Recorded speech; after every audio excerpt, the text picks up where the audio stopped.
কথা কোন ঠিক কি না? উনি আসতেছে, আপনি আসেন, আমরাও বারবার বলি, কথা কোন না কেন? বুবু আইবা তুমি আইবা গো, সেই দিন আইসা বুবু ক্ষমতা পাইবা না। বলবো, রাগ করবেন না। এ যুবক চলবে, জোরে বলো চলবে।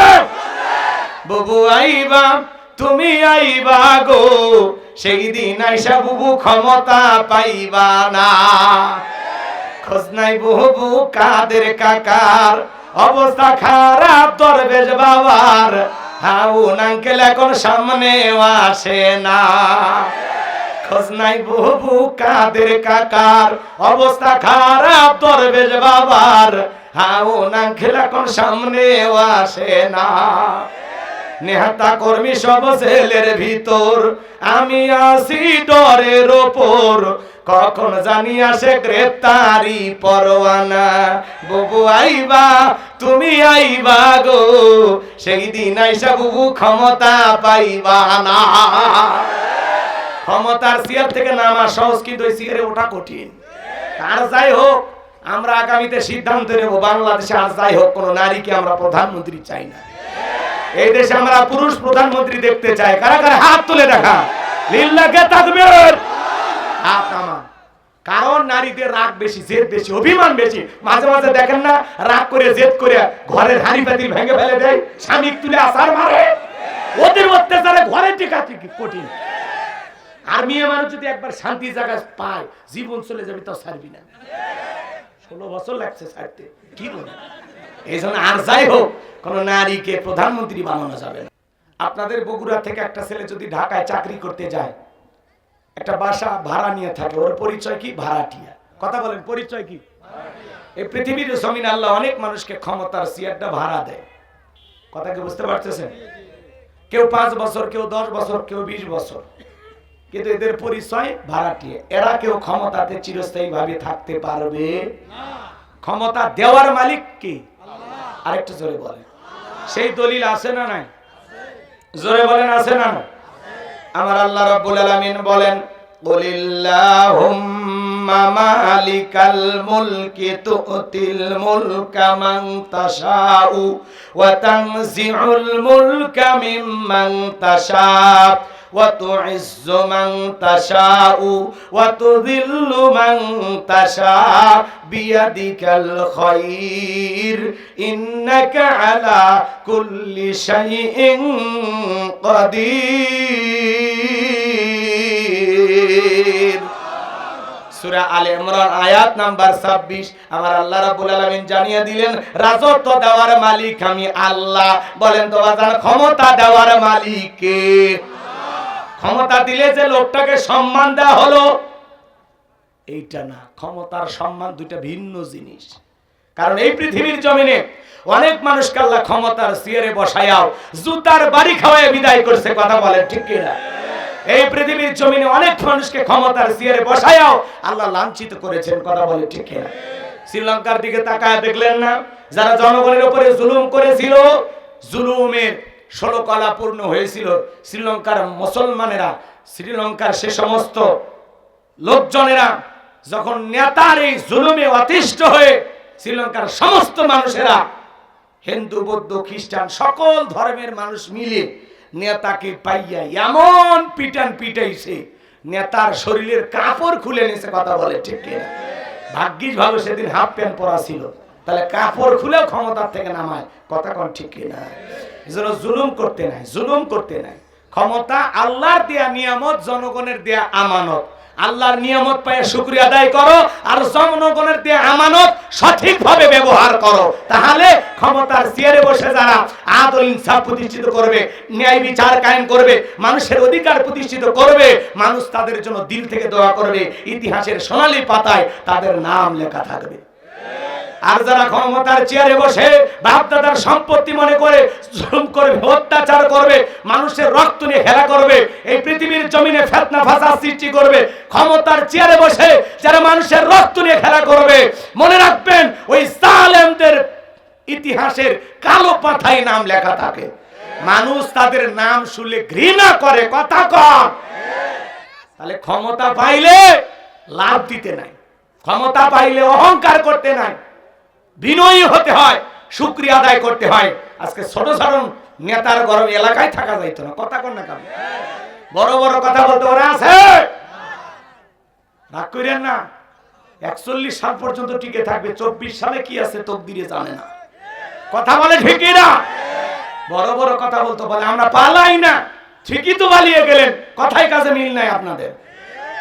কথা কয় না। আমাদের চাচা ইরশাদ চাচাকে বলা হয় স্বৈরাচার শাসক। আমার ইরশাদ চাচা ক্ষমতার চেয়ার থেকে পদত্যাগ করে জেলে গেছে, মাগার দেশ ছাড়েনি, বাপের বেটা। দেশ নেত্রী বেগম খালেদা জিয়া অসুস্থ মানুষ, জেল খাটলেন, এখনো অসুস্থ হয়ে দেশে আছে, দেশ ছাড়ে নাই, বাপের বেটি। আর আপনি একটু বিপদ থেকে পালিয়ে গেলেন, নিজের জীবনটাই দেখলেন, আপনার কোটি কোটি অনুসারী, তাদের কথা একটু ভাবলেন না? এ কথা কন না কেন? আবার বাইরে যায় কি খুব ভালো আছে, আমাদের ছাড়া থাকতে পারে? মাঝে মাঝে কল রেকর্ড ফাঁস হয়, কেন অভিমান করে চলে গেছেন, যোগাযোগ বন্ধ করে দেন, আমরা আপনার কথা শুনতে চাই না। কথা কন। কিন্তু অভিমান ভেঙে গেছে, এখন যোগাযোগ করতেছে আমাদের সাথে, বলে আমি দেশের খুব কাছে আছি, চট করে ঢুকবো। তা আপনি আসেন, এই দেশ আপনার বাবার, এই দেশ আপনার স্বামীর, আপনি তাড়াতাড়ি আসেন। কথা কন নাকি আপনারা? হ্যাঁ, বাইরে যাওয়া সহজ, এই দেশে ঢোকা অতই সহজ। কথা কন না কে?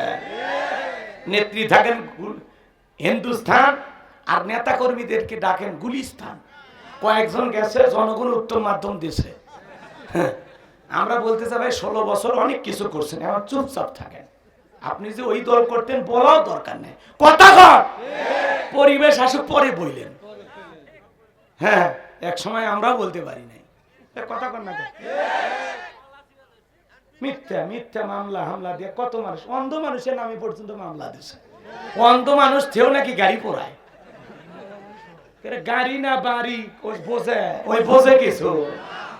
একটা অন্ধ মানুষের নামে যারা মামলা দেয়, তারা যে কত বড় মিথ্যাবাদী, এই একটা কথাই তার জন্য যথেষ্ট। কথা ঠিক কিনা? আর আপনি আসেন, আসতেছেন, আপনি আসেন, আমরা জানি বেশি দিন আমাদের ছেড়ে থাকতে পারবেন না, কারণ ওই দেশে আপনি খুব একটা ভালো নাই। ওই দেশে যায় তো আপনি থাকতেন না, বাহিরে অনেক দেশে যাওয়ার আপনার ইচ্ছা ছিল, কিন্তু কেউ, সবাই লাল কার্ড দেখায়, কেউ গ্রিন সিগন্যাল দেয় না যে ম্যাডাম আপনি আসেন, কারণ যারা স্বৈরাচার জালেম। কথা কোন ঠিক কিনা? উনি আসতেছে, আপনি আসেন, আমরাও বারবার বলি। কথা কোন না কে? বুবু আইবা, তুমি আইবা গো, সেই দিন আইসা বুবু ক্ষমতা পাইবা না। বলবো, রাগ করবেন না। এ যুবক চলবে, জোরে বলো চলবে। বুবু আইবা, তুমি আইবা গো, সেই দিন আইসা বুবু ক্ষমতা পাইবা না। খোঁজ নাই বুবু কাদের কাকার, অবস্থা খারাপ দরবেশ বাবার, হাউন আঙ্কেল এখন সামনে আসে না। খোঁজ নাই বুবু কাদের কাকার, অবস্থা খারাপ দরবেশ বাবার, হাউন আঙ্কেল এখন সামনে আসে না। নেতা কর্মী সব জেলের ভিতর, আমি আছি ডরের ওপর, কখন জানি আসে গ্রেপ্তারি পরোয়ানা। বুবু আইবা, তুমি আইবা গো, সেই দিন আইসা বুবু ক্ষমতা পাইবা না। ক্ষমতার চেয়ার থেকে নামা সহজ, কিন্তু ওই চেয়ারে ওঠা কঠিন। আর যাই হোক, আমরা আগামীতে সিদ্ধান্ত নেব, বাংলাদেশে আর যাই হোক কোন নারীকে আমরা প্রধানমন্ত্রী চাই না। এই দেশে আমরা পুরুষ প্রধানমন্ত্রী দেখতে চাই। কারা কারা হাত তুলে দেখা, লিল্লাহে তাকবীর, হাত নামা। কারণ নারীদের রাগ বেশি, জেদ বেশি, অভিমান বেশি। মাঝে মাঝে দেখেন না, রাগ করে জেদ করে ঘরের হাঁড়ি পাতিল ভেঙে ফেলে দেয়, স্বামী তুলে আছাড় মারে। ওদের অত্যাচারে ঘরে টিকা কঠিন। আর মেয়ে মানুষ যদি একবার শান্তি জায়গা পায়, জীবন চলে যাবে, তাও ছাড়বি না। 16 বছর লাগছে ছাড়তে, কি বলে? এই জন্য আর যাই হোক, কোন নারীকে প্রধানমন্ত্রী বানানো যাবে না। আমেরিকার 47তম প্রেসিডেন্ট হলো ডোনাল্ড ট্রাম্প, ওর সাথে প্রতিদ্বন্দ্বী ছিল কমলা হ্যারিস। আমেরিকা কত বড় সেনা, নিজের দেশে কাউকে, কোন নারীকে তারা প্রেসিডেন্ট বানায় না। ডোনাল্ড ট্রাম্পের মতো আধা পাগল মানুষকে ওরা দেশের নেতা বানাইলো, কিন্তু মহিলাকে মানেনি। আমরাও সিদ্ধান্ত নেব, পারবেন তো ইনশাআল্লাহ? যেই দলেরই হোক, পুরুষ চাই। কি চাই? হ্যাঁ, কারণ মহিলারা যদি আসে জীবন ভেজে শেষ করে ফেলে দেবে, ওরা একেবারে রাগ জেদ করে পুরো দেশে আগুন লাগিয়ে দেবে। কথা কন।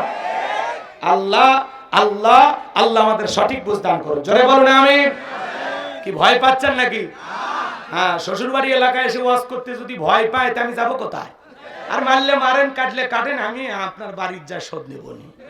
রাগ করতেছেন বাজার, মন খারাপ করবেন না, সামনের দিকে যাই।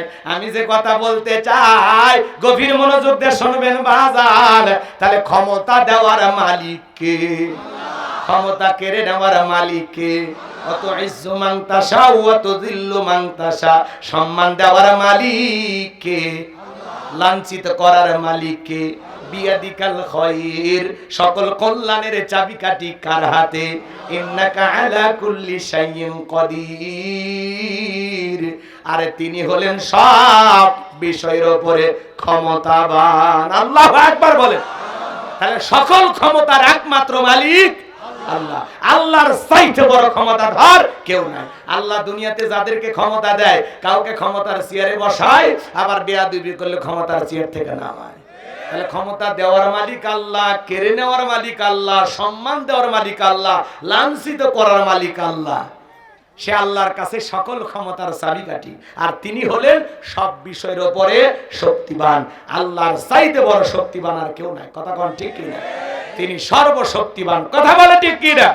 আল্লাহ রাব্বুল আলামিন বলেন, তাবারাকাল্লাযী বিয়াদিহিল মুলকু ওয়া হুয়া আলা কুল্লি শাইইন কাদির। মহামান্বিত সেই সত্তা যার হাতে সর্বময় কর্তৃত্ব, রাজত্ব পাওয়ার ক্ষমতা, তিনি বলেন সব বিষয়ের উপরে ক্ষমতাবান। এ বাজান গো আমার, তাহলে একটু চিৎকার মেরে বলেন তো, সকল ক্ষমতার একমাত্র মালিক কে? আল্লাহর চাইতে বড় ক্ষমতাধর কেউ নাই। যারা বলে ক্ষমতার উৎস জনগণ, ওরা পান দিয়ে ফুলেন। ক্ষমতার উৎস জনগণ না, ক্ষমতার উৎস কে? আর একটু জোরে বলেন কে? আল্লাহ যাকে ইচ্ছে ক্ষমতার চেয়ারে বসায়, যাকে ইচ্ছে ক্ষমতার চেয়ার থেকে নামায়। আল্লাহর যখন সময় হবে আল্লাহ নামাবে। কথা কন না কে? আমরা বারবার বলেছিলাম ম্যাডাম পদত্যাগ করেন, পদত্যাগ করেন। আল্লাহ বলে কিসের পদত্যাগ? এমন ভাবে ধরবো শুধু পদত্যাগ না, আমি আল্লাহ ওদেরকে দেশ ত্যাগ করতে বাধ্য করব। ইন্না বাতশা রাব্বিকা লাশাদীদ, আল্লাহর পাকড়াও বড় কঠিন। আল্লাহ ধরে ধরে না, যেদিন ধরবে বাপ ডাকেও পার পাইবা না। কি কথা ক্লিয়ার? অনেকের কষ্ট হচ্ছে, জ্বলিচ্ছে আমি জানি। 16 বছরের মায়া তো কাটেনি, 10 দিন আয়না ঘরে থাকলে কেটে যেত। যে মা সন্তান ছেড়ে যায় সে মা মা নাকি? কথা কয় না। আপনার কথা ভাবলো না, আপনি কেন তার কথা ভাববেন? নেতৃত্ব কি হয়েছে? কি হয়েছে? কি বাজান ভয় লাগতেছে? কোন টেনশন? কি বলতে চাইনি? আচ্ছা, ও বোঝার নাই, ও কবরের কথা। ও আমি কি বলছি এটা পরে বলবো। আসিতেছি, একটু অপেক্ষা করেন। কষ্ট হচ্ছে আপনাদের? বিরক্ত হইতেছে? তাকবীর দেন, লিল্লাহি তাকবীর। তাহলে বলেন সকল ক্ষমতার একমাত্র মালিক। এইবার চলেন, এই পুরো পৃথিবীতে আল্লাহ পাক 4 জন মানুষকে ক্ষমতা দিয়েছেন। জোরে বলেন কয়জন? আর একটু জোরে বলেন কয়জন? এই 4 জনের মধ্যে 2 জন হলো ঈমানদার আর 2 জন হলো কাফের।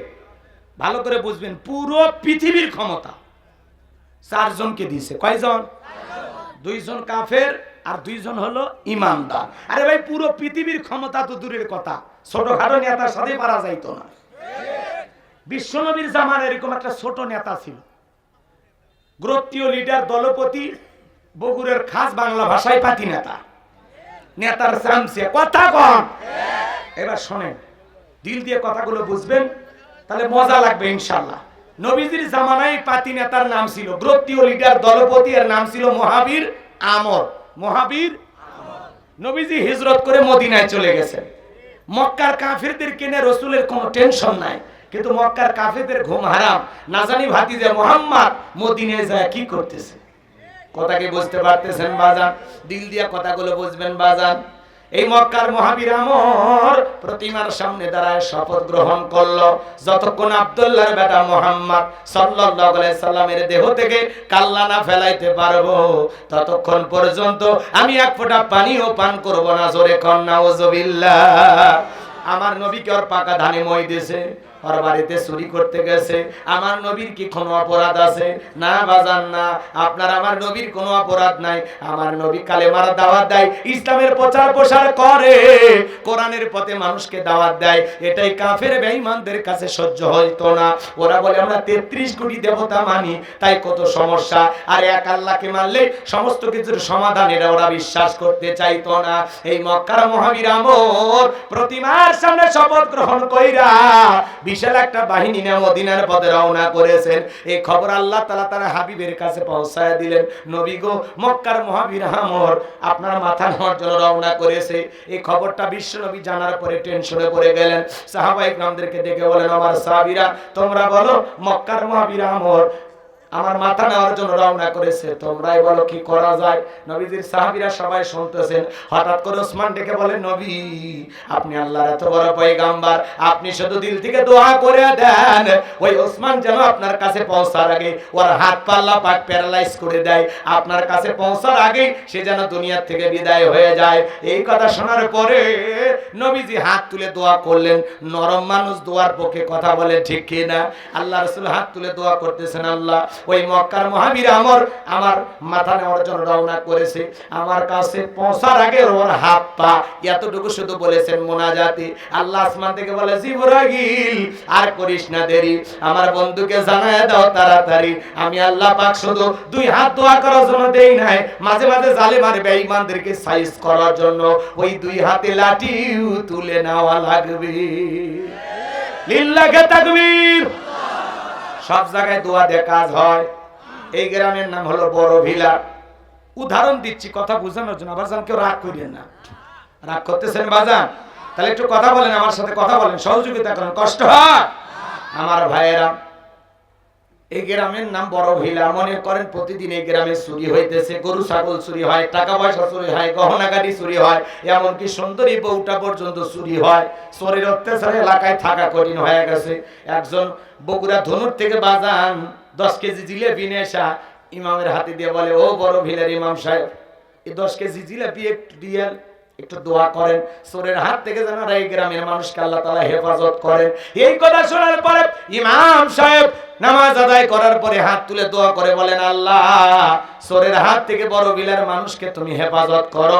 চোর জিলাপি খাওয়ার আসে হাত তুলে কয়ে আমিন আমিন আমিন। কথাকে বোঝেন নাই বাজান? ওই জায়গায় ইমাম সাহেব যদি হাত তুলে দোয়া না করে বলতো, এ বড় ভিলার যুবকেরা, তোমরা যদি এই গ্রামের ধন সম্পদ টাকা পয়সা গরু ছাগল রক্ষা করতে চাও, এই গ্রামে ঢোকার 4টা রাস্তা আছে। এই 4 রাস্তার মোড়ে মোড়ে মাগরিব থেকে ফজর পর্যন্ত বাংলার লাঠি নিয়ে দাঁড়ায় থাকবা। চোরকে দেখা মাত্র ওই লাঠি দিয়ে এমন পিটান পিটাইবা যাতে মাজা সোজা করার ক্ষমতা না থাকে। চোরকে হাত তুলে আমিন কইতো নাকি তওবা করে ভালো হয়ে যেত? এজন্য চুরি বন্ধ করতে হলে লাগবে কার আইন? শক্ত আইন। কথা কন নাকি আপনারা? কার আইন লাগবে? এজন্য আল্লাহ রাব্বুল আলামিন বলেন, ওয়াসারিকু ওয়াসারিকাতু ফাকতুউ আইদিয়াহুমা জাযাআম বিমা কাসাবা নাকালাম মিনাল্লাহ। আল্লাহ সূরা মাইদার ভিতরে আইন দিয়েছেন, চোর পুরুষ অথবা নারী হোক, আল্লাহর বিধান, আল্লাহ ফয়সালা হলো, চোর চুরি করেছে, অপরাধ যদি প্রমাণিত হয় ডান হাতের কবজিটা কেটে দাও, এটাই আল্লাহর ফয়সালা।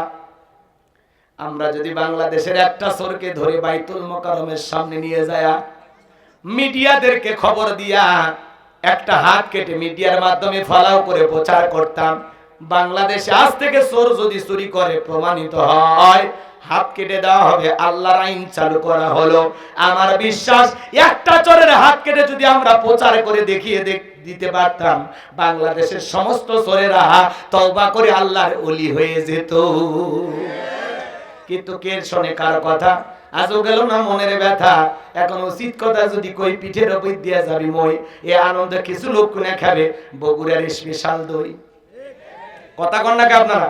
যত দোষ নন্দ ঘোষ, সত্যটা বললে দোষ, করলে অন্যায়ের প্রতিবাদ, নামটা হবে তোমার মৌলবাদ, নামটা হবে তোমার জঙ্গিবাদ। আল্লাহর আইন বর্তমান পৃথিবীর শাসকদের কাছে পছন্দ হয় না, আমাদের দেশের নেতারাও পছন্দ করে না। কথা কন না কাদা বলে না, সেই 1450 বছরের আইন এগুলো ব্যাকডেট মনে হয়। এরা লন্ডন আমেরিকার আইন দিয়ে দেশ রাষ্ট্র পরিচালনা করে। মনে রাখবেন, আশরাফুল মাখলুকাত আল্লাহর সৃষ্টি, তাকে কোন আইনে সোজা করা যাবে আল্লাহর চাইতে আমরা বেশি বুঝি। হ্যাঁ, খুব বেশি বুঝি আমরা। আল্লাহর আইন এই জমিনে চালু হোক। কারা কারা চান দুই হাত তুলে দেখা। আল্লাহ এই জমিনে কোরআনের আইন চালু করে দাও, জোরে বলেন আমিন। আল্লাহর বিধানে শান্তি, আল্লাহর আইনে মুক্তি। কথা বলে ঠিক কিনা? আরে ভাই, একটা খালি টেস্ট করে দেখেন না, টেস্ট করেন। একটা চোরের হাত কাটে খালি টেস্ট করেন, ভালো হবি মানে বাংলাদেশটা মিনি জান্নাতে পরিণত হবে, সব চুরি ডাকাতি বন্ধ হয়ে যাবে। কিন্তু কে শুনবে কার কথা? সরিষাই যাবো নেতা ভাবে এই আইন চালু করলে তো আমার হাতি আগে কাটা যাবে, কারণ এরা দুর্নীতিবাজ ছিল। 11 লক্ষ কোটি টাকা দুর্নীতি করে বিদেশে পাচার করেছে। 93 বিলিয়ন ডলার ঋণের বোঝা বাংলাদেশে চাপিয়ে দিয়ে ওরা পালিয়ে গেছে। কথা বলে ঠিক কিনা? আপনারা খুশি হবেন আলহামদুলিল্লাহ, 5 বিলিয়ন ঋণ পরিশোধ করতে পেরেছে এই মাত্র কয়েক মাসে। আল্লাহু আকবার বলে। খুব দ্রুত আমরা এই সংকট কাটিয়ে আবারও ঘুরে দাঁড়াবে বাংলাদেশ, নতুন বাংলাদেশ। গতকালকে আপনারা দেখেছেন সকল রাজনৈতিক দলের সাথে প্রধান উপদেষ্টা ডক্টর ইউনূস সাহেব বৈঠক করেছেন। জামাত, বিএনপি, হেফাজত, খেলাফত, চরমনাই কেউ বাকি ছিল না। ভিপি নূরের দল থেকে শুরু করে সবাই গিয়েছিল। কথা কি বুঝতে পারছেন? এই যে সবাই মিলে দেশ রক্ষা করার জন্য ঐক্যবদ্ধ। আল্লাহু আকবার বলেন। মামুনুল হক সাহেব বলেছেন আমরা ঐক্যবদ্ধ, জামাতের আমিন বলেছেন ঐক্যবদ্ধ, বিএনপির নেতারা বলেছেন আমরা ঐক্যবদ্ধ, সকল দলের নেতারা বলেছেন দেশের স্বাধীনতাকে সুরক্ষিত রাখার জন্য সবাই আমরা ঐক্যবদ্ধ। কথা বলে ঠিক কিনা? আজকে আবার সকল ধর্মীয় নেতাদের সাথে তিনি বৈঠক করেছেন। আমাদের প্রিয় শায়েখ আহমদুল্লাহ হাফিজাহুল্লাহ তিনিও সেখানে গিয়েছিলেন এবং তিনি বলেছেন যে আমরা প্রধান উপদেষ্টার সাথে দেখা করে সেখানে চমৎকার কিছু আলোচনা হয়েছে, সেখানে চমৎকার কিছু আলোচনা হয়েছে এবং তিনি বাহিরে বের হয়ে বলেছেন আমরা সবাই ঐক্যবদ্ধ, দেশের শান্তি এবং এই দেশের স্বাধীনতাকে সুরক্ষিত রাখার জন্য আমরা সবাই ঐক্যবদ্ধ এবং সকল ধর্মের অধিকার আমরা নিশ্চিত করব। কথা বলে ঠিক কিনা? আমাদের দেশে অমুসলিমদের উপর নির্যাতন হচ্ছে, এই মিথ্যা নিউজ তত্ত্ব সন্ত্রাস ভারত চালিয়ে আজকে ভারত বেকায়দায়। কথা বলেন। ভারত বাংলাদেশের ভিসা বন্ধ করে দিয়ে ওই দেশে যে হাসপাতালগুলোতে বাংলাদেশের লোকজন চিকিৎসা নিত তাদেরকে বের করে দিল। এই মাত্র কয়েকদিনের ব্যবধানে হাসপাতালের গেটের থেকে স্লোগান আসতেছে বাংলাদেশিদের ভিসা চালু করা হোক, আমরা তাদের চিকিৎসা করব, জামাই আদরে রাখবো, 10% ছাড় দেওয়া হবে। আল্লাহু আকবার কর। খারাই তোমাদের মন পাল্টে গেল। কথা কন নাকি আপনারা? হ্যাঁ, এখন কলকাতার হাসপাতাল, দেশের বিভিন্ন ওই দেশের হাসপাতালগুলো এখন শূন্য, কারণ বাংলাদেশের মানুষ অধিকাংশ মানুষ ভারতে চিকিৎসার জন্য যায়। আজকে তারা চিকিৎসা সেবা দিতে পারতেছে না, আধা বেলা খায় আসে, আধা বেলা না খায় আসে। এই কয়েকদিনে যদি এই পরিণতি হয়, বাংলাদেশ যদি একবারে চিকিৎসা নেওয়া বন্ধ করে দেয়, ওদের অবস্থাটা কি হবে? বড় বড় কথা বলো দাদা। হ্যাঁ, কথা কন নাকি আপনারা? এক উগ্রপন্থী হিন্দু নেতা বলে বাংলাদেশের ভিসা বন্ধ করে দেন। বন্ধ করে দিলে লাভটা কি হলো? চিকিৎসা বন্ধ করে দেন। করাচিতে যান। আরে ভাই, করাচির কথা বলতেছেন, পাকিস্তানের কথা বলতেছেন। হ্যাঁ, পাকিস্তান তো মুসলিম দেশ, তারা তো আমাদের প্রকৃত বন্ধু। আর যাই হোক, ওরা কখনো আমাদের সাথে গাদ্দারি করবে না। এ কথা বলেন না কেন?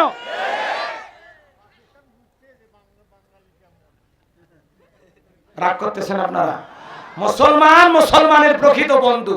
আমরা যদিও তোমাদেরকে বন্ধু মনে করি, কিন্তু তোমরা ভিতরে ভিতরে আমাদেরকে শত্রু নজরেই দেখো। কথা কোন ঠিক না? এই জন্য ভারতকে বলতে চাই, কারো উস্কানিতে পা দিন না।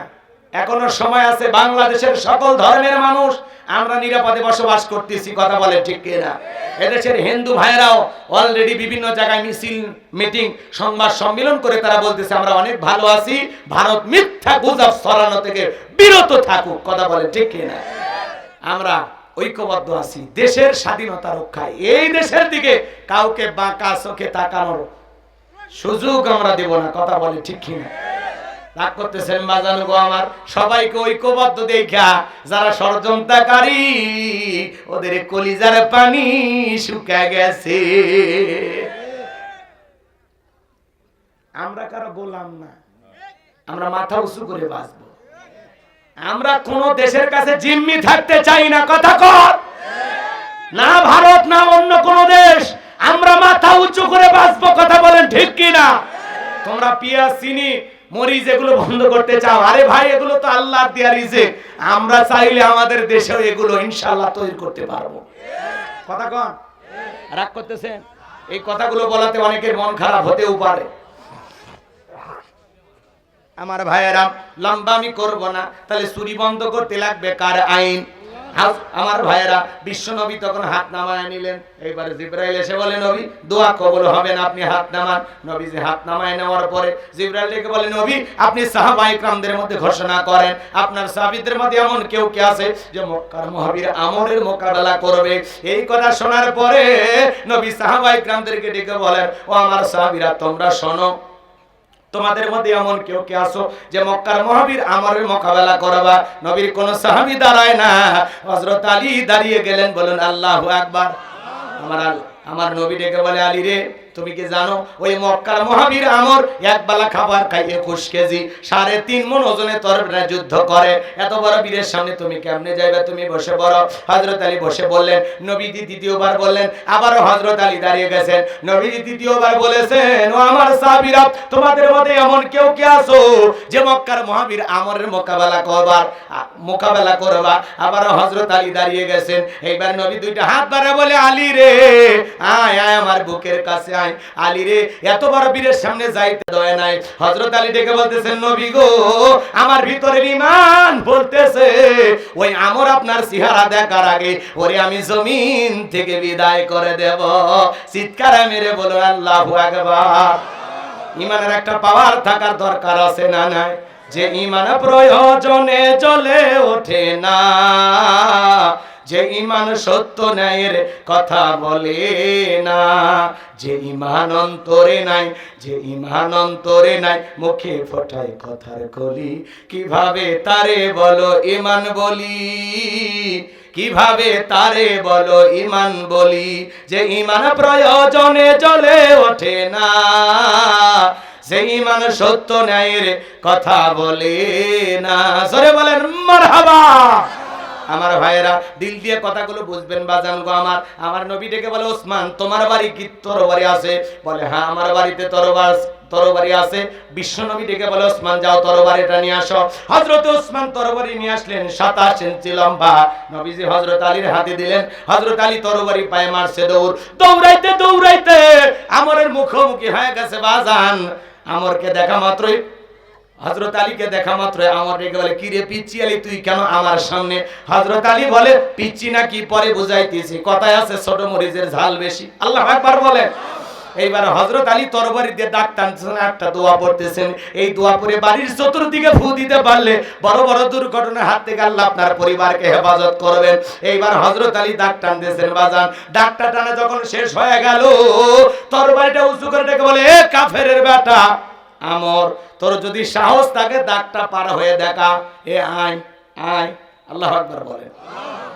হযরত আলী তরবারিটা উঁচু করে বলতেছে, এই কাফেরের বেটা আমর, তোর যদি সাহস থাকে দাগটা পার হয়ে নবীজির কাল্লা নিতে যা, এ আয় আয়, খেলা হবে, আয়। আল্লাহু আকবার বলেন না? বাড়িতে ঢুকছে চোর, বাড়িওয়ালা ল্যাংরা, দুইটা পা নাই, কিছু না হোক, যদি খালি জবান দিয়ে আওয়াজ দেয়, কে রে, চোর থাকবি না, ভাগে দৌড় মারবি। একটা আওয়াজেই অনেক কিছু কথা বলে, ঠিক কিনা? হযরত আলী খালি ধমক দিয়েছে, এই আয় আয়, দাগটা পার হয়ে দেখ, আয়।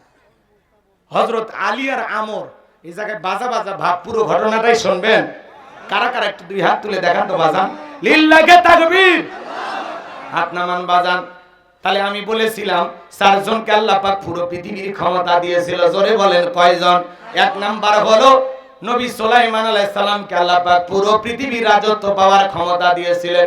আল্লাহর নবী সুলাইমান আলাইহিস সালামকে আল্লাহ পাক যে বিশাল ক্ষমতা দিয়েছিলেন, সেই ঘটনা কাহিনী যদি বলতে চাই 2-3 ঘন্টা আলোচনা করে শেষ হবে না। আল্লাহর নবী সুলাইমান মানব দানব জিন ইনসান সকলের কথা বুঝতো, সকলেই তার ক্ষমতার আয়ত্তের মধ্যে ছিল। বাজান গো আমার, সকলেই তার হুকুম মানতে বাধ্য ছিল। আল্লাহু আকবার বলেন। আল্লাহ পাক তাকে তত্ত্বের একটা সিংহাসন দিয়েছিলেন। বাতাসকে অর্ডার করা মাত্রই যেখানে যাইতে চাইতেন সেখানে বাতাস তার এই সিংহাসনটাকে উড়িয়ে নিয়ে যাইতো। বলেন আল্লাহু আকবার। আল্লাহর নবী সুলাইমান আলাইহিস সালামকে আল্লাহ রাব্বুল আলামিন পুরো পৃথিবীর রাজত্ব পাওয়ার ক্ষমতা দিয়েছিলেন। 2 নাম্বার হলো বাদশা জুলকারনাইনকে আল্লাহ পাক পুরো পৃথিবীর রাজত্ব পাওয়ার ক্ষমতা দিয়েছিলেন। এই পৃথিবীর জমিনে 1 নয় 2 নয় 1600 বছর আল্লাহ তাআলা তাকে হায়াত দিয়েছিলেন। বাজান পৃথিবী ভ্রমণের জন্য একটা ঘোড়া আল্লাহ তাকে দিয়েছিলেন। এই ঘোড়ায় চড়ে যখন চাবুক মারতো, এক এক কদমে হাজার হাজার মাইল রাস্তা পাড়ি দিত। আল্লাহু আকবার বলেন। কষ্ট হয় আপনাদের মনে হয় আমার ভাইরা? তাহলে 2 জন ইমানদার, একজন নবী সুলাইমান আর একজন বাদশা জুলকারনাইন। যেই বাদশা জুলকারনাইন ইয়াজুজ মাজুজের ঘটনা আপনারা শুনেছিলেন, বিশাল একটা প্রাচীর নির্মাণ করে দিয়েছিলেন। সেই বাদশার নাম হলো বাদশা জুলকারনাইন। আল্লাহু আকবার বলেন। দিল দিয়ে কথাগুলো বুঝবেন। তাহলে 2 জন ইমানদার আর 2 জন কাফের, এদের মধ্যে একজনের নাম হলো জালেম বাদশা বখতে নাসর, যাকে আল্লাহ রাব্বুল আলামিন পুরো পৃথিবীর রাজত্ব পাওয়ার ক্ষমতা দিয়েছিলেন।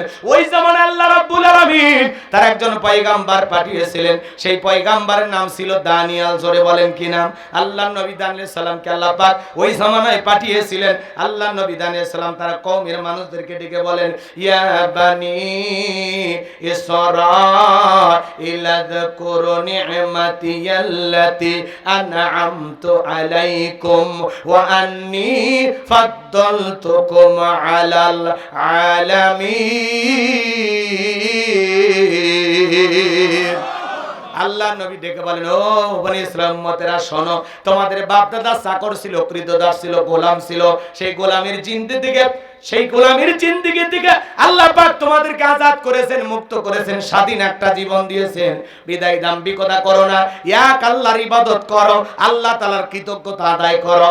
উম্মতরা ডেকে বলে, পয়গম্বর পুরান দিনের গল্প শোনায় লাভ নাই, বাপ দাদা কি করেছিল আমরা জানতে চাই না, আমরা ভালো আছি, আমাদের টাকা পয়সা কোনো কিছুর অভাব নাই। আল্লাহ নবী দানিয়েল ডেকে বলে, শোনো এখনো সময় আছে, গাছের পূজা করো না, মাছের পূজা করো না, চন্দ্রের পূজা করো না, এক আল্লাহর ইবাদত করো।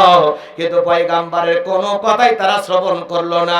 আল্লাহ নবী দানিয়েল সালাম দিনে দাওয়াত দেয়, রাতে দাওয়াত দেয়, সকালে দাওয়াত দেয়, বিকালে দাওয়াত দেয়, কোনো মতে যখন তারা দাওয়াত গ্রহণ করলো না, আল্লাহ নবী দানিয়েল ডেকে বলে, শোনো কোন জাতির মানুষ, কোন কওমের মানুষ যদি দাম্ভিকতা করে, অহংকার করে, খোদাতুরে হয়ে যায়, ওই জামানার মানুষের উপরে আল্লাহ তাআলা 2 ধরনের আযাব আর গজব পাঠায়। 1 নাম্বার হলো আসমান জমিনের আযাব আর গজব দিয়ে আল্লাহ তাদেরকে ধ্বংস করে দেয়, আর না হয় তাদের ভাগ্যে জালেম শাসক পাঠায়া দেয়। দেশের নেতা হবে, এদিকে খেয়াল করেন, দেশের জনগণ হবে যেমন, দেশের নেতাও হবে তেমন।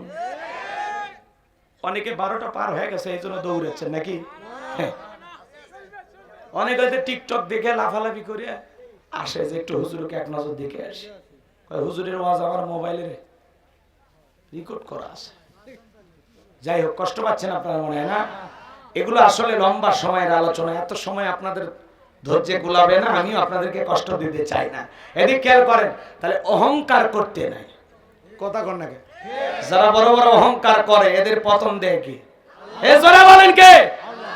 কোটি কোটি টাকার এমপি মন্ত্রীর গাড়িগুলো গ্যারেজে পড়ে আছে, কিন্তু চলার মতো মন্ত্রী 5 কোটি 10 কোটি 20 কোটি টাকা দামের গাড়ি পড়ে আছে, কথা কর।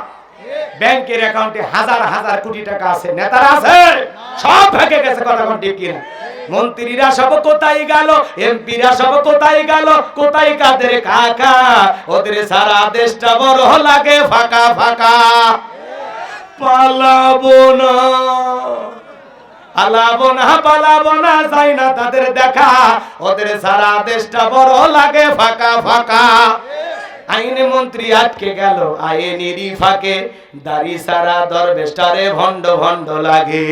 শুনেছি ভাই কত নেতা নেত্রী খাইতেছে ভাই ডান্ডা, বিচারপতি কালামানিকের ফাটিয়েছে নাকি আন্ডা। এটা আমার খবর না, মিডিয়ার খবর, কথা বল ঠিক কিনা। এই বিচারপতি শামসুদ্দিন মানিক আল্লামা সাইদি হুজুরকে মৃত্যুদণ্ডের রায় দিয়েছিল। আমরা বলতে চাই ওই একই ট্রাইব্যুনালে বিচারপতি মানিককেও মৃত্যুদণ্ডের রায় দিতে হবে। এই বিচারপতি মানিক 116 জন আলেমের তালিকা করে দুদকের কাছে জমা দিয়েছিল। আমার মতো গাইবান্দার বক্তার রোল নাম্বার ছিল 23। কত নাম্বার? যারা আলেমদের তালিকা করেছিল। আজকে আমরা তালিকা করার আগে ভিতরে ঢুকছে, কথা বল ঠিক কিনা। ফলকের ঝলক গেল, ফলকের ঝলক গেল, থামিয়ে নেটের চাকা, ওদের সারা দেশটা বড় লাগে ফাঁকা ফাঁকা। কোথায় গেল সংসদেতে মমতাজের গান, কোথায় গেল হযরত বলা স্বামী মুসমান। 70 টাকা তাহাজ্জুদ পড়তো, আবার মাঝে মাঝে বোতলও খাইতো। এ কথা কয় না কেন? মাইক পেলে বলতো খেলা হবে খেলা হবে। আজকে পুরো মাঠ পড়ে আছে, কিন্তু শামীম ওসমানের মতো খেলোয়াড় নাই। যাই হোক বাজান, অনেক কথা বলার ছিল, কিন্তু আপনারা তো শুনবেন না। এত জোর করে বললে লাভটা কি? কষ্ট হয় মনে হয় আপনাদের। আমার ভাইয়েরা, আল্লাহ নবী দানিয়েল ডেকে বলল শোনো, এখনো সময় আছে, পরিবর্তন হোক। কোনো কথা তারা শুনলো না। তখন আল্লাহ পাক তাদের ভাগ্যে জালেম শাসক বক্তে নাসরকে পাঠায়া দিল। জালেম বাদশা বক্তে নাসর ক্ষমতার চেয়ারে বসার পরে হাজার হাজার মানুষকে জেলখানায় বন্দী করতে লাগলো। জালেমদের স্বভাব হলো অপরাধী বোঝে না, নিরপরাধ বোঝে না, পাইকারি ধরে সবাইকে জেলে নেয়। এটা হলো জালেমদের স্বভাব। কথা কি বুঝতে পারতেছেন? এইবার 1 নয় 2 নয়, আল্লাহর নবী দানিয়েল আলাইহিস সালাম সহ তার 70,000 উম্মতকে জেলখানায় বন্দী করলো। নবী মানুষ জেলখানায়। কথা কয় না ভাই? এটা বগুড়া না কোন জেলা? বগুড়া। বগুড়ার মানুষের আওয়াজ এটা। এই 5 জন ছেলে ভালো করে কথা করলে তো এত জোরে হয়। আবার কয় একজন ঠিক, সবাই বলা লাগবে। আবার কয় আস্তে রেডি থাকে। লিল্লাহে তাকবীর। তাহলে আল্লাহর নবী জেলখানায়, নবী যদি জেলখানায় যায়, নায়েবে রাসূলের ভূমিকা যারা পালন করবে, আলেম ওলামা যারা এই দুনিয়ার জমিনে হকের আওয়াজ তুলবে, হকের পক্ষে মানুষকে দাওয়াত দিবে, মাঝে মাঝে ষড়যন্ত্র করে তাদেরকেও জেলখানায় ঢুকাইতে পারে। আলেমের জেলখানায় গেলে সম্মান কমে না বাড়ে? রাগ করবেন না, কথাগুলো বুঝবেন, তারপরে চিন্তা ভাবনা করবেন। আল্লামা সাইদি হুজুরকে 300 মহিলা, তিনি নাকি 300 নারীকে ধর্ষণ করছে। এ কথা আপনারা বিশ্বাস করেন? একটা মানুষ 300 জন, এত সহজ কথা কন নাকি আপনারা? এক মহিলাকে আদালতে নিয়ে যা বলা হচ্ছে, এই হুজুর আপনাকে ধর্ষণ করছে, সাইদি হুজুরের সাক্ষী। তখন বলতেছে হ্যাঁ। তো তোমার জন্ম কত সালে? তখন বলতেছে 75 সালে। জন্ম 75 সালে, ধর্ষণ হয়েছে 71 সালে। স্বপ্নে মনে হয়। কত বড় মিথ্যাবাদী ছিল। কথা কন, কথা কন। আমি জানি যারা 2-1 জন উঠতেছে দালালি করছে এত বছর, ওকে এগুলো সহ্য হচ্ছে না। তো আমি বুঝি এই ওয়াজ আমি বাংলাদেশের এখন যত জেলায় করতেছি 2-4 জন উঠিচ্ছে, কারণ আমি বুঝি এই এত বড় ট্যাবলেট হজম করার শক্তি ওদের নাই। তারপরে বলা লাগবে আমার কথা 5 জন শুনুক, পরিবর্তন হোক। কথা মানে ডেকে না। হ্যাঁ মুরব্বী বসা লাগবে, চাচা বসেন।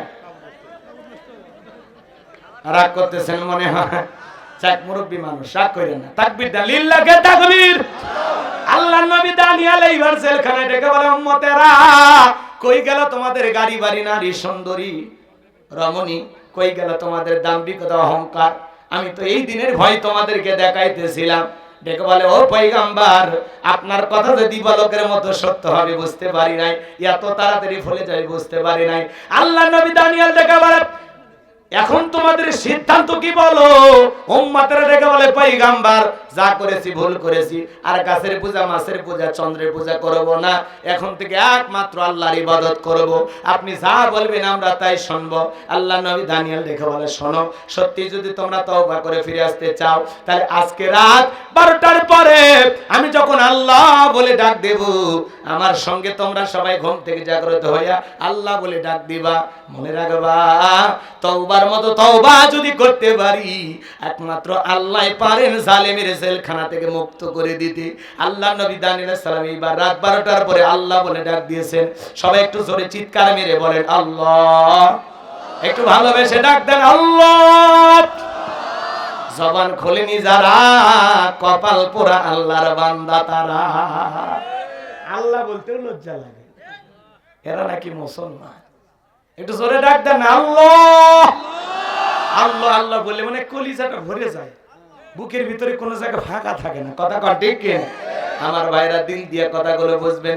পয়গম্বর সিজদায় লুটিয়ে পড়লেন, কাকুতি মিনতি সহকারে দোয়া করতে লাগলেন আর ডেকে বলেন আল্লাহ, আমার উম্মতেরা ভুল বুঝতে পেরেছে, তারা তওবা করে ফিরে আসতে চায়, আল্লাহ আপনি আমার উম্মতদেরকে maaf করে দেন, এখন থেকে তারা একমাত্র আপনার ইবাদত করবে।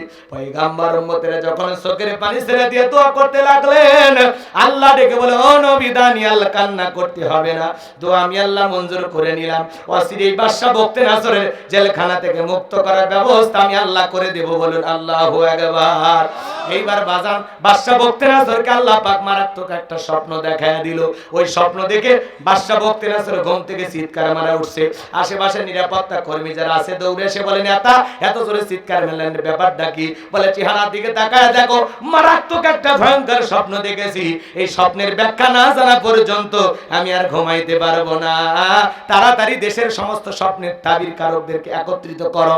তাই করা হলো। পরের দিন সকালবেলা হাজার হাজার স্বপ্নের তাবির কারকদের সামনে জালেম বাদশা বখতিয়ানজর যখন স্বপ্নের কথা বলতে যাবেন, ওই মুহূর্তে আল্লাহ পাক সমস্ত কথাগুলো নিয়ে যায় আল্লাহ নবী দানিয়েল সালামের মাথার মেমোরিতে সেভ করে দিলেন। বলুন আল্লাহু আকবার। যুবক রে, একটা মোবাইলে যা আছে শেয়ারের মাধ্যমে আরেকটা মোবাইলে পার করা যায় কিনা?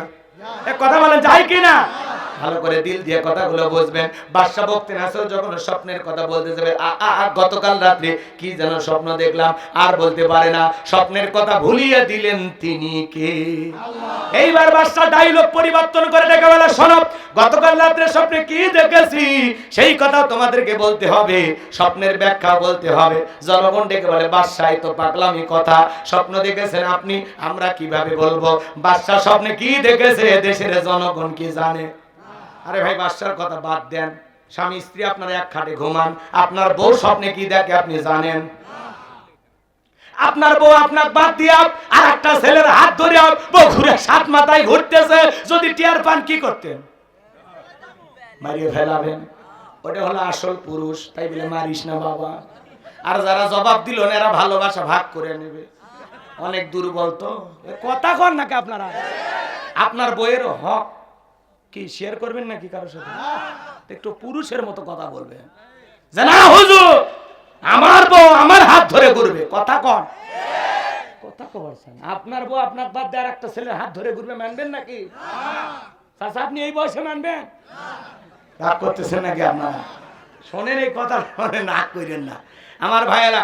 আবার আপনি যদি আপনার বউকে বাদ দিয়ে স্বপ্নে আর একটা মেয়েকে নিয়ে সাত মাথায় ফুচকা খান, আপনার বউ যদি টের বাইরে কি করতো? ঝাঁটা দিয়ে পিটে তো। কথা কন না কেন? স্বপ্নে দেখেন না, মাঝে মাঝে স্বপ্নে দেখেন সাপটা তাড়া করছে, সাপ ঘুমোর থেকে উঠে দেখেন না সাপ আর নাই। মাঝে মাঝে স্বপ্নে দেখেন বাড়ি ঘরে আগুন লেগে পুড়ে শেষ, ঘুমোর থেকে দেখি না সব ঠিকই আছে। মাঝে মাঝে স্বপ্নে দেখি আমি মারা গেছি, বউ বাচ্চা কান্নাকাটি শুরু করছে, ঘুমোর থেকে উঠে দেখি না বেঁচে আছি। স্বপ্ন তো স্বপ্ন, কথা বলেন ঠিক কি না? যুবকেরা স্বপ্ন দেখে পুরো ঘরে নায়িকাদের ছবি দিয়ে সাজানো, ঘুমানোর আগে ওই নায়িকাদের চেহারা দেখা নফল মনে কর। ঘুমানোর আগে ঘরে ঢুকে একবার করে লাইট দিয়ে নায়িকাদের চেহারার দিকে তাকায় আর বলে আরে এরকম একটা বউ যদি ভাইতাম কপালটা খুলে যাইতো। কথা কর না কে? এবার ঘুমের ঘরে দেখে ওই নায়িকা ওর বুকের উপর। কথা কন ঠিক কিনা? যুবকেরাও স্বপ্নে, এখনকার যুবকেরা তো আপডেট, কথা কন নাকি আপনারা? আপনাদের এলাকার ছেলেরা ভালো, মাঝে মাঝে দেখবেন মগার মগি বাকবাকুম পায়রার মতো কলেজ ক্যাম্পাসে বিভিন্ন অলিতে গলিতে পার্কের সিপাই একে অপরকে এমন ভাবে সাইপে ধরে মনে হয় আজরাইল এসে ছেড়ে দিবি না। কথা কম, এমন ভাবে চাপিয়ে ধরে। রাগ করেন না বাজান, এক যুবক আর যুবতী সাত মাথায় গেছে বগুড়া ফুসকে খাবার। এবার বান্ধবী বলতেছে তুমি আগে খাও, ছেলেটা বলতেছে না তুমি আগে খাও। হ্যাঁ, কার সময় বেশি? সময় আপনার অনেক বেশি, তাহলে ভেগে যান। রাগ করতেছেন আপনারা? যুবকদের জন্য একটু বলা লাগবে না? চাচা খালি নিজেরটা ষোলো না বুঝতেছে। শোনেন, দুই বাটি ফুসকে না দুইজন দোয়া দরুদ পড়তেছে, কেউ আগে খায় না। মেয়ে বলতেছে অনেক কষ্ট করে মা বাবার চোখ ফাঁকি দিয়ে তোমার সাথে ঘুরতে বের হইলাম, তুমি যদি একটু তুলে না খাওয়াও তাহলে কি হইল? ছেলে তখন বলে আরে তোর কথাটা আমার কলিজায় লাগছে। এইবার ছেলেটা মেয়েটার মুখে ফুসকে তুলে খাওয়ায়। আপনাদের এলাকায় এরকম আছে না? না। আচ্ছা বলেন তো, বান্ধবীকে তুলে খাওয়াইলে একটা কবুল হজের সব পাওয়া যায় নাকি? বলেন সব না গুনাহ? কোন স্বামী যদি স্ত্রী মুখে এক লোকমা খাবার তুলে খাওয়ায়, আল্লাহ রাস্তায় সদকা করলে যে সব হয়, স্বামীর আমল নামায় আল্লাহ সেই সব লিখে দেয়। আর তুমি বিয়ের আগে বান্ধবীর মুখে তুলে খাওয়াচ্ছ, হাই বিরিট শয়তান। খবরদার, বিয়ের আগে কোন অবৈধ প্রেম ভালোবাসা করা যাবে। আজকে যুবকদের চরিত্র নষ্ট হয়ে গেছে খালি এই মোবাইলের কারণে। সারা রাত মোবাইল ঘাটাঘাটি করে, ইউটিউব ইন্টারনেট ঘাটাঘাটি করে, ইমো মেসেঞ্জারে বান্ধবীর সাথে সেটিং করে। হ্যালো জান, খাইছো ঘুমাইছো কি করো? মেয়ে রাগ করে বলে আজকে ভাত খাবো না, বলে তুমি না খেলে আমিও খাবো না। নিজের বাবা খাইছে কিনা খবর নেয় না, মা খাইছে কিনা খবর নেয় না। বান্ধবী না খেলে দুষ্ট যুবকের মুখে খাবার ওঠে না। এরকম পাগলা আছে না? নাই? বেশি পাগলা ভাইয়া ওই মেয়ে যখন ছেকা দিয়ে আর এক জায়গায় বিয়ে হয়, গান জামাত খায় আর কাছক ধাক্কা মেরে কই ভাইজান সাইড দেন। এরকম পাগলা আছে না? না। এই মোবাইল যুব সমাজকে ধ্বংস করে দিয়েছে। ঘরের দরজা লাগা দেয় একা একা মোবাইল অশ্লীল ভিডিও দেখ। দুষ্ট যুবক আছে না? না। দেশে মোবাইল আইছে, চিঠি বন্ধ হইয়াছে, দিওয়ানা বানাইছে, পোলা মাইয়ার মনের কথা ভাসে বাতাসে। থাক না বলি, সময় নষ্ট হবে আপনাদের। এত আস্তে কথা কন কে? বলবো জোরে বলেন চলবে? কারা কারা দুই হাত তোলেন? লিল্লাহে তাকবীর। দেশে মোবাইল আইছে, চিঠি বন্ধ হইয়াছে, দিওয়ানা বানাইছে, পোলা মাইয়ার মনের কথা ভাসে বাতাসে। ও দেখো পোলা পানের মন বাদা ফেসবুকে এখন, মোবাইলে চ্যাটিং কইরা কাটায় সারাক্ষণ। এই মোবাইল পাইয়া দেখো মদনের মাইয়া, এই মোবাইল পাইয়া দেখো মদনের মাইয়া কি কাণ্ড ঘটাইছে, স্বামী সংসার রাইখা নাকি পালাইয়া গেছে। 2 বাচ্চার মা 4 বাচ্চার মা ভেগে যাচ্ছে, কথা কয় না গো।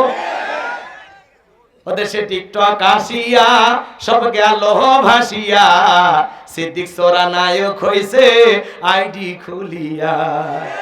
এই মোবাইলে হাই কি জাদু আছে ভাই, পোলাপান বুঝাছে, পড়ালেখা তুইলা রাখছে সপ্তম আকাশে। না, এলাকার ছেলেরা ভালো, বগুড়ার যুবকেরা সব জিন্দা ওলি। রাগ করতেছেন বাজান? এইবার বাদশা ডেকে বলে শোনো, স্বপ্নে কি দেখেছি সেই কথা বলতে হবে, স্বপ্নের ব্যাখ্যাও বলতে হবে। জনগণ ডেকে বলে বাদশা স্বপ্নের কথা বলবেন, আমরা স্বপ্নের ব্যাখ্যা বলবো। কিভাবে আমাদের পক্ষে বলা সম্ভব? জালেম বাদশা বকতে নাসর ডেকে বলে কেন তোমরা নাকি গায়েব জানো? বলেন তো বাজান, আল্লাহ সারা দুনিয়ার কোন মানুষ কি গায়েব জানে? যেই ভণ্ড বলবে আমি গায়েব জানি, ওরে ধরে নিয়ে যাবেন, আচ্ছা তার অন্ধকার রুমে পিটাইয়া ছেড়ে দেবেন, আর বলবেন গায়েবী মার দিলাম, কারো কাছে বলিস না, ধ্বংস হয়ে যাবি। আল্লাহ সারা পৃথিবীর কোন মানুষ গায়েব জানে না। এইবার বাজান বাদশাটাকে বলে, শোনো 7 দিনের আলটিমেটাম দিলাম, 7 দিনের মধ্যে স্বপ্নে কি দেখেছি সেই কথা বলতে হবে, স্বপ্নের ব্যাখ্যাও বলতে হবে, না হলে 7 দিন পরে তোমাদেরকে ফাঁসি দিয়ে মারবো। এইবার বাজান গো আমার লোকজন চলে গেল, টেনশনে পড়ে গেল। জেলার যখন জেলখানা দিয়ে ঘুরতেছে, আল্লাহ নবী দানিয়েল দেখে বলে, জেলার দেখে মনে হয় টেনশনে আছেন, ব্যাপারটাকে আমার কাছে কইলা বলেন। এইবার জেলার বলল, বাদশা স্বপ্নে দেখেছেন কি জানো? আজকে বলতে যাবেন, জনগণের সামনে বলতে পারলেন না। এইবার বাদশা তাদেরকে 7 দিনের সময় বেঁধে দিয়েছে, ওরা না বলতে পারলে ওদেরকে ফাঁসি দিয়ে মারবে। আল্লাহ নবী দানিয়েল দেখে বলে, তুমি তোমার বাদশার কানে খবর পৌঁছায় দাও, তোমার বাদশা স্বপ্নে কি দেখেছে সেই কথা আমি জানি, স্বপ্নের ব্যাখ্যাও আমার জানা আছে। জোরে কোন মারহাবা। এইবার জেলার এক দৌড়ে চলে গেছে বাদশার কাছে, বাদশা আর টেনশন করা লাগবে না, আপনার টেনশনের ঔষধ পাওয়া গেছে। জেলখানায় একটা আসামি আছে, আপনি স্বপ্নে কি দেখেছেন স্বপ্নের কথাও জানে, স্বপ্নের ব্যাখ্যাও জানে। জালেম বাদশা বলতে না চলে ডেকে বলে, বাজান কই, বাজানকে আমার কাছে নিয়ে আসো, ঠেলার নাম বাবাজি।